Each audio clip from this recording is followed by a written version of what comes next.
are micronutrients so important? It comes down to the same thing as we saw with the secondary nutrients. It's because of the fact that we have lower amounts of manure, higher amounts of fertilizer. All of these things are virtually the same. Okay. Now, when you start to take a look at this, the reason they're called micronutrients is because they're used in lower quantities than what the macros are. When you start to take a look at this, guys, this is a lot of these we're measuring in ounces rather than pounds. This is the total amount of uptake that we're getting based on 200 bushel corn, 60 bushel beans, and 6 tons of alfalfa. So when you start taking a look at this, manganese is probably the highest other than iron, and iron, we'll talk about it, but there's limited things we can do here with iron, but manganese is a big one there. Zinc, of course, is kind of that second. Boron is utilized, but not in very high quantities. And then molybdenum is virtually, we're not even going to discuss molybdenum because it's very rare that we see moly deficiencies. Usually with molybdenum, you're going to see it in sandy, acidic soils. That's the only place I've ever seen moly deficiencies. And really, guys, where that's going to affect is in our legume crops. So soybeans, alfalfa, if you got sandy, acidic soils, molybdenum could be an issue. Okay. The rest of those, though, we do have to pay attention to. Also, guys, note that with the lower quantities, there are some things that we can do foliarly now. Okay, because of the fact that foliar applications of these products can actually supply a pretty decent amount of the total need of that crop per year. So that's why we see more foliar applications of micronutrients.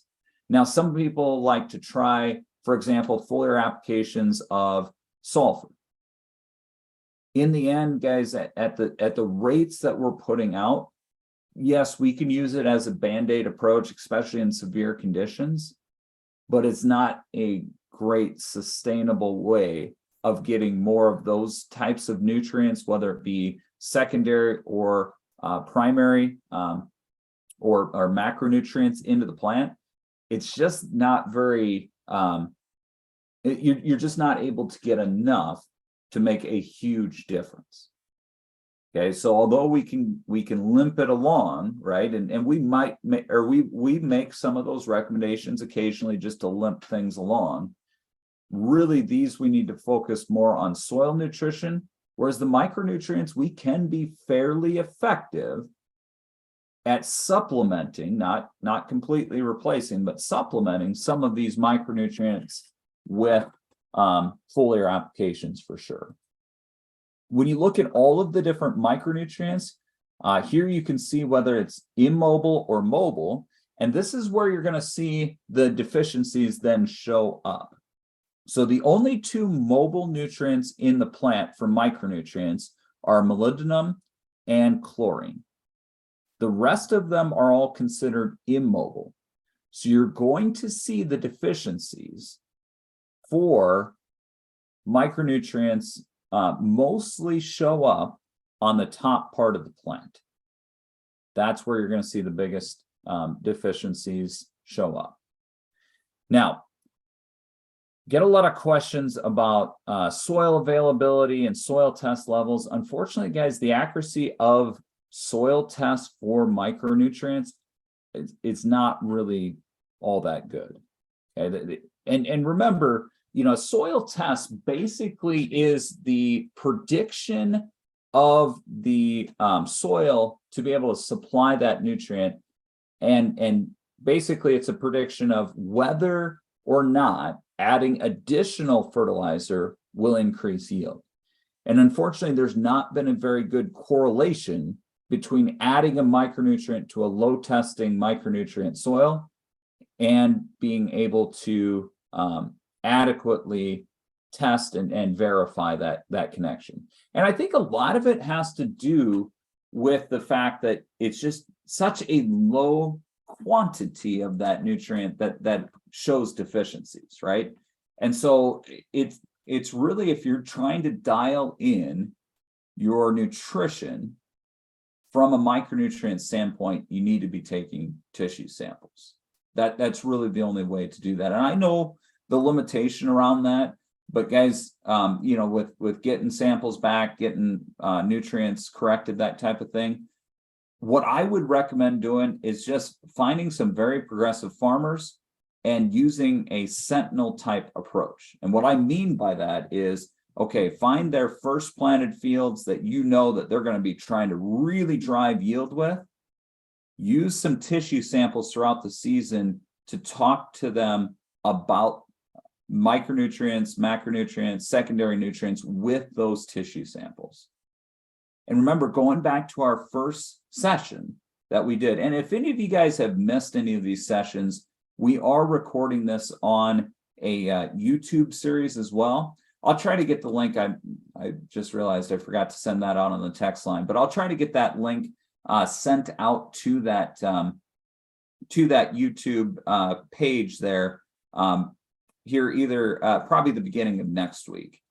Okay, but you can always go and rewatch those. But if you remember back to that first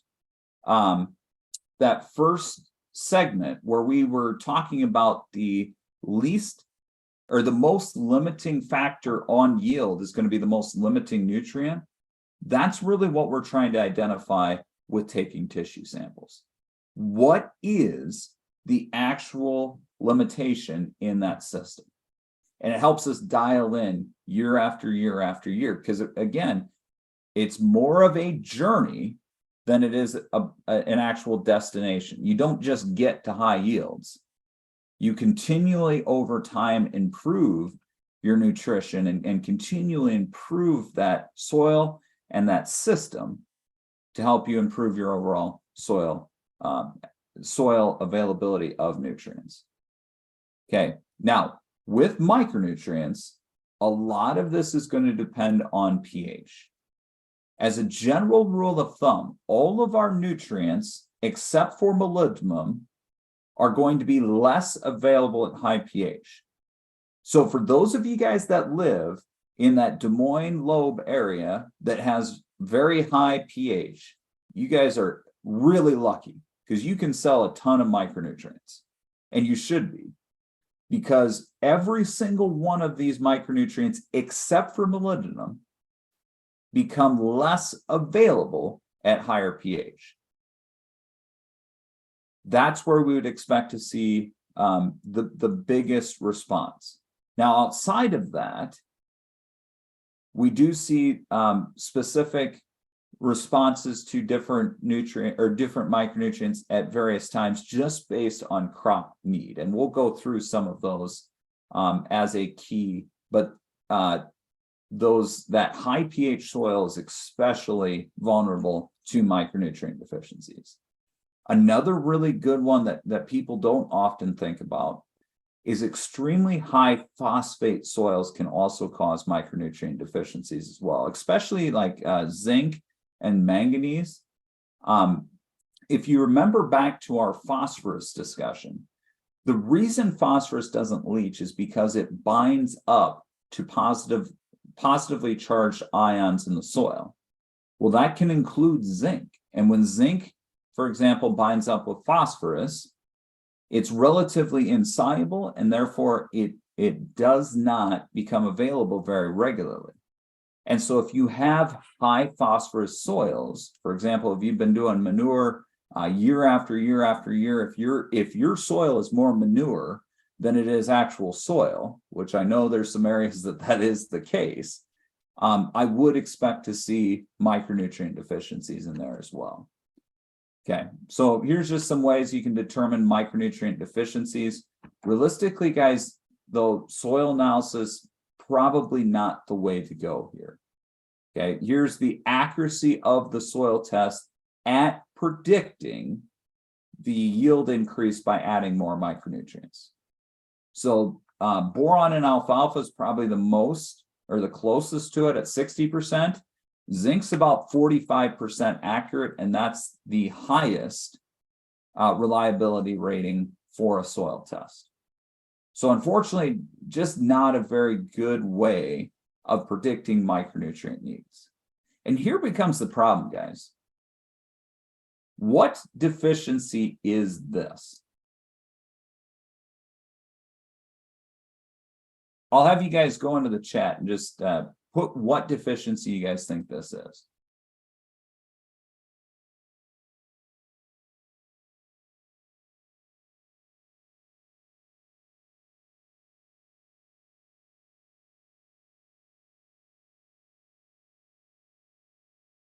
See, I got a lot of zincs, sulfur.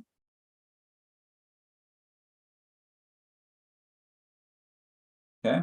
I also had a really good question about what we think is the most limiting. You know, when do we get to that phosphorus? I would say if you're getting above about 50 parts per million, and that's going to depend on which soil test you're taking, but if you're getting above about 50 parts per million, that's when I would expect to see that that being a issue, zinc being tied up. Okay. All right. So I had a lot of sulfurs and I had a lot of zincs. This is actually all three: zinc, manganese, and sulfur. So this one happened to be a manganese deficiency when we took the soil test. This one was a sulfur deficiency, and this one was a zinc deficiency. Okay, so technically you guys are all correct. And the reason why, yeah, good job, Blake. You had all you just claimed all of them there. You're definitely correct there.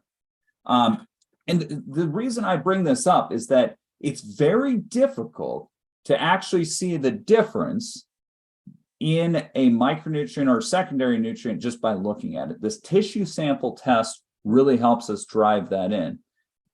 Some really interesting data from back when we were taking a lot of tissue samples and doing a lot of this data out in the answer plots.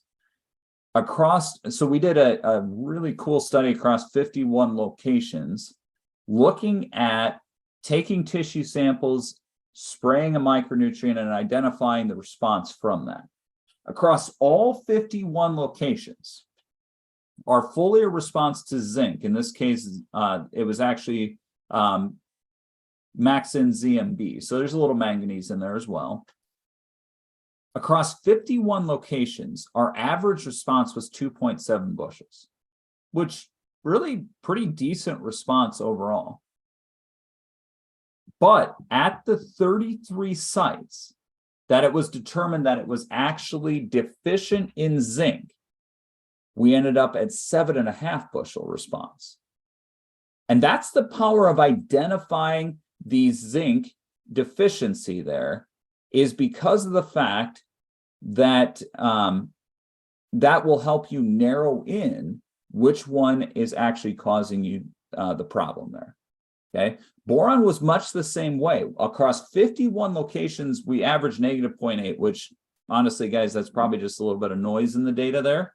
But across the sites, the 29 sites that we were actually deficient in boron, we ended at 5.9. All right, so with corn, we have this is our micronutrient hierarchy. So what would we expect to get? What would we expect to get for a response from these various micronutrient deficiencies? So zinc is going to be most important on corn, followed by iron, manganese, and boron. Okay, soybeans, it's going to be manganese, iron, boron, zinc, and moly and copper. All right, so let's go into a few of these. So we're going to start with zinc. So when you look at the uptake in zinc,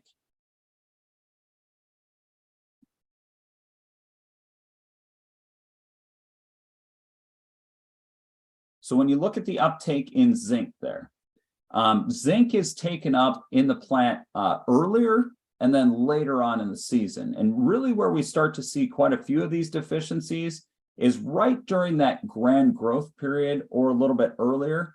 That V4 to V6, we start to pick up a lot of deficiencies starting to occur.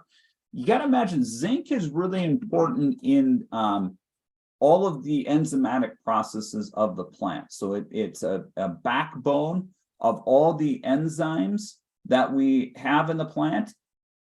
And so anytime we're doing rapid changes within the plant, we do expect to see the deficiencies start to occur. Think of zinc like a forklift in the plant. That's John Zook. I hear him.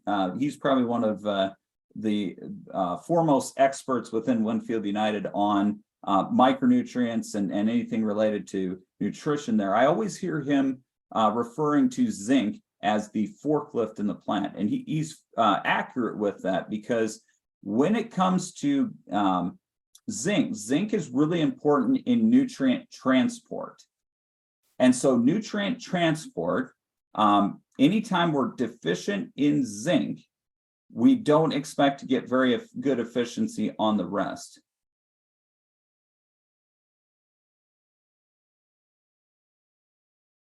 And so zinc is also really important later in the season as well, because that's when we start to see deficiencies in that crop as well. So this is corn. Now, as we start to take tissue samples, VE to V5 is where we see the biggest zinc deficiencies, followed by VT to R6, and then V6 to V12. Okay. And you can see some of the deficiency symptoms that we see with zinc. Zinc is, it does show up a little bit different than what like a sulfur does. It tends to be a little bit more down to the base, although I will tell you, it can be very misleading as to what it actually is. But this is a pretty good characteristic of a zinc deficiency. Where we'd expect to see more zinc deficiencies, cooler soils, wetter soils. We'd also expect to see it in sandier soils as well, just from a lack of zinc in there. So this is where we'd expect to see the most amount of zinc deficiencies. Now, there's ways that we can correct this. Soil applications, so zinc sulfate, we would expect there to be, or we can build some soil test levels with that. Unfortunately, the overall availability of zinc sulfate is fairly low. Okay, and here's the problem: when we look at zinc, if you're taking a tissue or a soil sample of zinc, it does not necessarily mean that zinc is going to get in the plant. So just by increasing the zinc in the plant or in the soil does not necessarily mean we're going to correct the deficiency, especially if we're dealing with high phosphorus soils or high pH soils.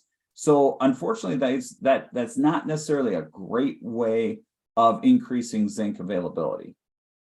Okay, we can also look at like a chelated form of zinc in the soil. And guys, anytime we're putting zinc in the soil itself, I would highly recommend there being a chelation to that. Okay, and that can be in a couple different forms. So we can have like a liquid form, either in an ultra key zinc or a citra key zinc. We'll talk about the differences in those in just a little bit. Or we can look at more of a complexed type of zinc where it's wrapped in an organic molecule like a LS, lignosulfonate. Lignosulfonates, guys, we've done testing over the years, and we found compared to just zinc sulfate alone, there's about a 7-to-1 efficiency value having that complex or that chelated form of zinc as compared to just zinc sulfate alone. So there's a pretty good efficiency by doing that.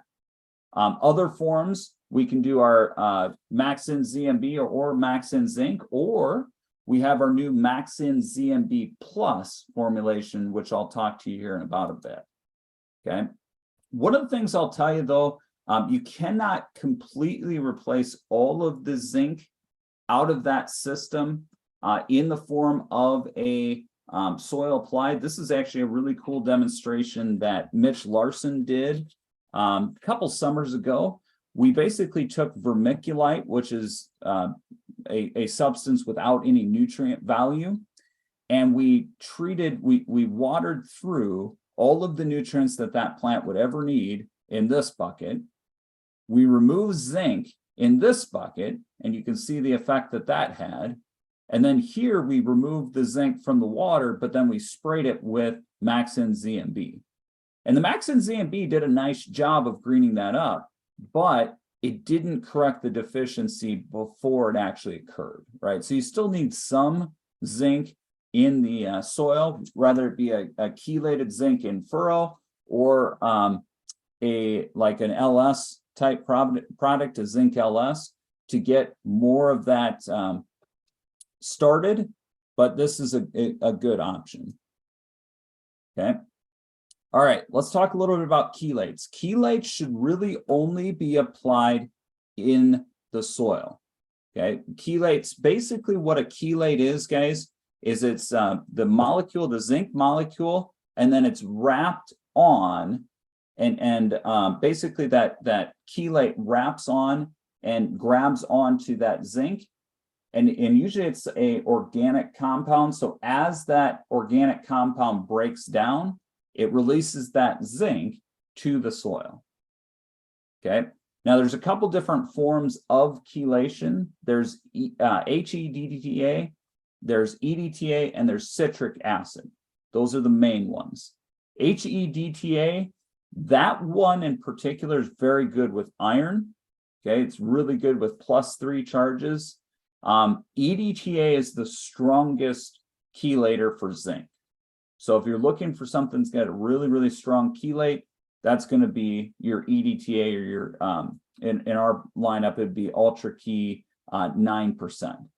Now, one thing I'll point out here, guys, is as these products are being made, they do have to be heated up and actually forced to bind that way. So just adding EDTA into the soil is not necessarily going to help as much as just applying a truly chelated EDTA zinc.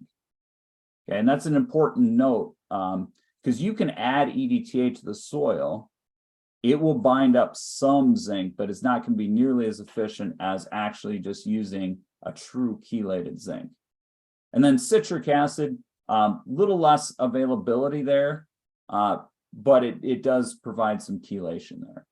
So here's a good example. And this would represent fairly closely to, let's say, like a high phosphorus soil. It also represents, for example, some sort of a phosphorus-based starter fertilizer as well. Okay, ammoniated zinc, so this would just be a liquid zinc here. You can see when we add the ammoniated zinc into that phosphorus solution, it pretty much immediately binds to that phosphorus and precipitates out. And guys, this white substance down here is not available. It's not going to be available to that crop. Okay. And so that's where chelating that zinc molecule can really help prevent this tie-up from occurring. It also helps with mixing too, because you put an ammoniated zinc in, let's say, a 1034 or maybe one of our OptiStart brands, for example, we would expect to see some issues with mixing. Same is actually true with the citric key. Now it's going to look a lot better, but you could still have some issues. That's why we always recommend, anytime you have any kind of phosphorus soils, high phosphorus soils, or you have a starter fertilizer that might have some orthophosphate available to it, we highly recommend going with the full Ultra Key Zinc 9%, that EDTA zinc, because of the fact that it doesn't cause the binding effect to it. So that's where we want to go with that. Now, this is in the soil. Once we start transitioning to foliar, we do not want to have any of those nutrients chelated, unless it's a very, very small chelator. Okay, and realistically, EDTA should not be used foliar because it makes too big of a molecule. It can't be absorbed. That's why we have Maxin micronutrients, they are specifically formulated to go on as a foliar application. I've often got questions, what can I use Max-In type products in furrow or through irrigation or as a soil applied? I recommend against it. Okay, because these were specifically formulated for foliar applications to get more into the plant, and putting it in as a in furrow application is not going to be a very good way of getting that available to the plant. Okay, now these are specifically formulated to go in foliar, and we've actually tested them against their regular counterparts. And what we found is, for example, like Max-In boron compared to your regular 10% boron, we were able to get 40% more uptake with that Max-In boron compared to just a 10% boron. Okay, and it all has to do with this corn sorb technology that's in there. Okay, and we'll learn more about this as we get into some of the adjuvants and those types of things. But guys, basically corn sorb is a combination of high fructose corn syrup and alkylpolyglucoside. Alkylpolyglucoside is just a is a specific surfactant that helps with spreading and keeping the droplet wetter longer. One thing you got to remember, guys, is that once a droplet dries on the leaf, the plant is not going to take up anything more out of that droplet. So from the time of application till that droplet dries, that is all the longer you have. Okay, so with this Max-In, it's specifically designed to keep that droplet wetter longer and to increase penetration with the high fructose corn syrup, increase penetration during that time. And by the way, it's not just the high fructose corn syrup that's doing it, it's the combination of both. So this is a good example with our Max-In iron product. Here's our untreated check. With the high fructose corn syrup, we increased the uptake by 18.8%. With the alkylpolyglucoside, we increased by 40%. When we had both of them together, we increased by 87.7% as compared to the just the iron alone. So it makes a very big difference when it comes down to it. Okay, here's just some videos showing the spreading out of that droplet as well. Because they are formulated to spread out, we get much better penetration into the soil. Or sorry, into the leaf. Okay, now we do have a new product coming out called Max-In Ultra ZMB Plus. I know that a lot of you guys were able to make our webinar, so I'm not going to spend a lot of time on this. But guys, we are really, really excited about this, specifically in the state of Iowa, because when we look at our tissue samples, almost all of our tissue samples either come back at deficient in zinc, manganese, or boron. And so, we had Max-In ZMB, but Max-In ZMB, the Ultra ZMB formulation, had a very low rate of boron. It really should have been called Max-In ZM, but we did have a little bit of boron in there.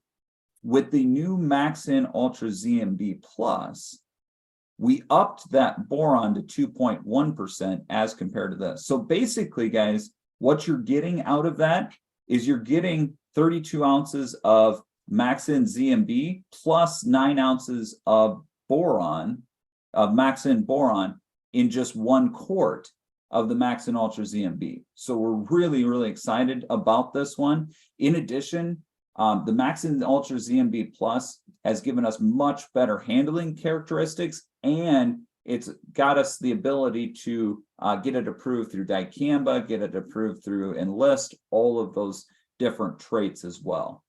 Much easier to handle than what the old Max-In Ultra ZMB formulation is. So really a nice way. And if you guys have any questions on this new product, feel free to reach out to your local Winfield United rep. We can get you lots of information on this. Okay. Other nutrients, boron. Boron is one that we see deficiencies, especially early on and later in the season. So you can see the uptake curves on this. That V4 to V5 time period, that in corn, and then later in the season for corn as well. Here's your overall predictability of boron deficiency within the state of Iowa here. So boron's important in sugar transport. So again, anytime it's much like zinc. Anytime we're moving large quantities of sugar is when we see deficiencies in boron. We also see deficiencies during pollination. Pollination is absolutely critical to have enough boron available because it's important in the formation of those pollen tubes. Okay. Boron deficiency is also very, very common in alfalfa. A lot of people get this confused with like a hopper burn, but this is actually a boron deficiency. It almost looks like the alfalfa is changing colors for the fall. Obviously, alfalfa doesn't do that, but it's very, very similar to that. So there is a narrow range between deficiency and toxicity. I've only seen boron toxicity when it's been put in furrow. So do not put boron in furrow. There's a couple different options for boron. We can do a dry spread. Remember though, boron is negatively charged. Okay, so that boron can leach. And so putting fall applications of dry boron is not recommended. It's more of a spring applied product is where we're looking. Otherwise, we have a liquid 10% boron that can be put in with like 32 for soil applications, or we can go with max in boron. Remember, you don't need a lot of boron. It's more just to get you through. So if you're really trying to go after high yields, aiming for boron on either in the ZMB plus or max in boron, right about V4, V5 in corn, and then again, as close to tassel as you can, that's going to be your best bet for getting more boron availability. It's also important in soybeans as well. The earlier applications in the reproductive stages is where we're going to see the most amount of benefit from that. The final one that I'm going to talk about is manganese. Manganese is really important in the chlorophyll production. It is the backbone of chlorophyll. So often what we see with this as a deficiency is that you'll see this yellow flash. Okay, some of you guys might remember back to when we were using Roundup and the beans were not quite as tolerant to it.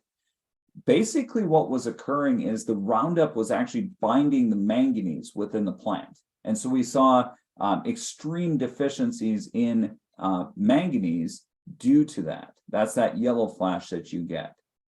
Here's the uptake. Really, manganese is really important in soybeans. That's when we really start to see some benefit. Although I will tell you that there's been a large amount of samples in Iowa in corn that also come back deficient in manganese. And this goes back to why we're so excited about this Maxin ZMB Plus, is because it really takes care of corn, soybeans, and alfalfa. It's just one product that can be sprayed across all of those. And you can still use tissue samples to dial that in, but it's a really good product that will accomplish a lot of or take care of a lot of our nutrient deficiencies. So here's our manganese deficiencies in soybeans. Really that R1 to R4 timing is where we see deficiencies here in the state of Iowa. On corn, it's much like the zinc and it's much like the boron. It's early and it's late. That's why that ZMB plus is going to be such a good option. Okay, here's all of the various ones that we see for various fertilizer options for manganese. So we can go in furrow, you can spread it as a dry. We can also do foliar applications as well. So with that, I really do appreciate you guys hopping on. I'm going to grab onto the CCA thing. Next week, we will start into the CPP section. For those of you guys that need CCA sheet or CCA credit, please stay on and I'll put up the chat here, or put it up on the screen. If you have any questions, feel free to reach out to any of your Winfield United local reps.